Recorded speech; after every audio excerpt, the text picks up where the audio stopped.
Hello students, welcome to this video.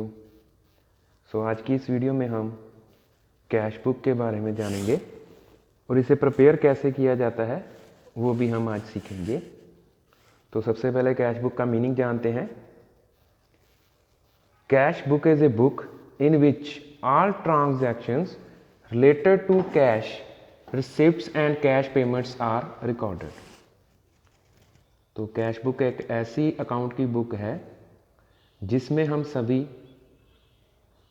Receipt and payments को record करते हैं जो कि सिर्फ कैश से रिलेटेड है। मतलब जब भी हमारे पास किसी सोर्स से कैश आता है या हम किसी को कोई कैश की पेमेंट करते हैं तो उसको हम जैसे अपने कैश बुक में रिकॉर्ड करेंगे। मान लीजिए कोई हमारा डेटर था राम, वो हमको 10,000 कैश दे गया तो वो हम अपनी कैश बुक में रिकॉर्ड करेंगे। कैश बुक भी जो है इसको भी ओरिजिनल बुक ऑफ अकाउंट ही कहा जाता है, क्योंकि जब साइज ऑफ ऑर्गेनाइजेशन बड़ा हो जाता है और नंबर ऑफ ट्रांजैक्शन जो कैश से रिलेटेड होती हैं वो भी ज़्यादा रहती हैं तो हम कैश बुक जो है वो प्रिपेयर करते हैं। जो भी हमारी कैश से रिलेटेड ट्रांजैक्शन है वो हम कैश बुक में रिकॉर्ड कर लेते हैं। जनरल को छोड़ के जो हमारी सिर्फ कैश से रिलेटेड ट्रांजैक्शन है उसी को ही कैश बुक में इंक्लूड किया जाता है। क्रेडिट ट्रांजैक्शन को हम अपनी कैश बुक में इंक्लूड नहीं करते। कैश बुक जो रहती है मेनली 2 टाइप्स की रहती है, single column cash book and double column cash book. ये 2 तरह की कैश बुक रहती है हमारे पास, सिंगल कॉलम कैश बुक और double column cash book. Single column cash book जो रहती है उसमें हम केवल ओनली कैश ट्रांजैक्शन का रिकॉर्ड ही रखते हैं। इसका जो परफॉर्मा रहता है वो लगभग लेजर की तरह ही रहता है। हमारे लेफ्ट हैंड साइड पे जो हमारा डेबिट साइड रहती है और क्रेडिट जो है राइट हैंड साइड पे रहती है। सबसे पहला हमारा डेट कॉलम, फिर receipt column, LF means ledger folio, amount column, फिर क्रेडिट साइड पे date column, payment column, ledger folio number and amount. अब इसमें ट्रांजैक्शन कैसे रिकॉर्ड करेंगे? बहुत ही इजी, बहुत ही सिंपल है।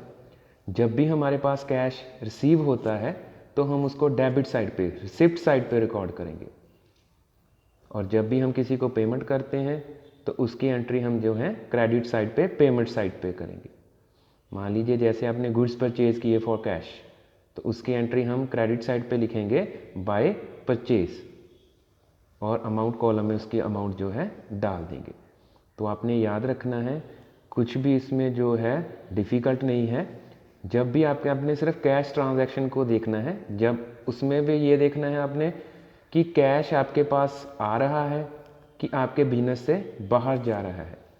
अगर आपके पास आ रहा है तो उसको हम डेबिट साइड पे लिख देंगे, अगर आप पेमेंट कर रहे हो तो उसको हम क्रेडिट साइड पे लिख देंगे। जैसे हमने कोई भी एक्सपेंस पे किया, रेंट पे किया है, सैलरी पे की है, तो वो सभी कहाँ पे आ जाएंगे? क्रेडिट साइड पे। इसके लिए हमको जर्नल जो है वो प्रिपेयर करने की ज़रूरत नहीं है। क्रेडिट ट्रांजैक्शन को हमने इसमें इंक्लूड नहीं करना है। जब भी हमारे पास कैश आ जाएगा, मान लीजिए हमने कमीशन रिसीव किया है तो हम डेबिट साइड पे एंट्री डाल देंगे टू कमीशन और अमाउंट के कॉलम में जो है हम अमाउंट डाल देंगे।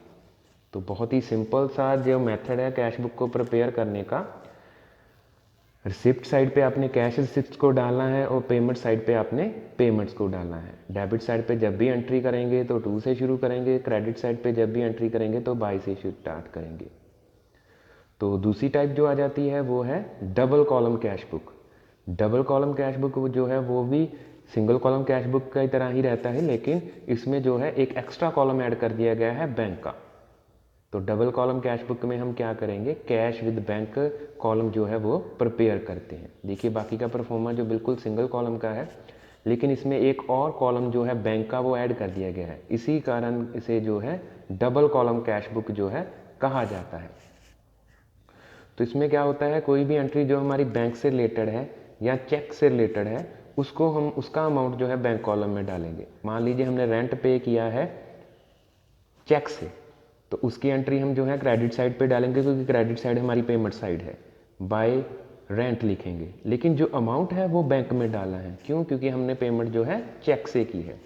अगर किसी पार्टी ने, किसी डेटर ने आपको चेक पे कर दिया है, चेक से पेमेंट की है आपको, तो उसकी एंट्री जो हम डेबिट साइड पे करेंगे, लेकिन अमाउंट जो है वो हम कहाँ डालेंगे? बैंक कॉलम में। तो ये आपने ध्यान रखना है, जब भी आप चेक रिसीव करते हो या चेक इशू करते हो तो उसका जो अमाउंट है वो बैंक कॉलम में आएगा।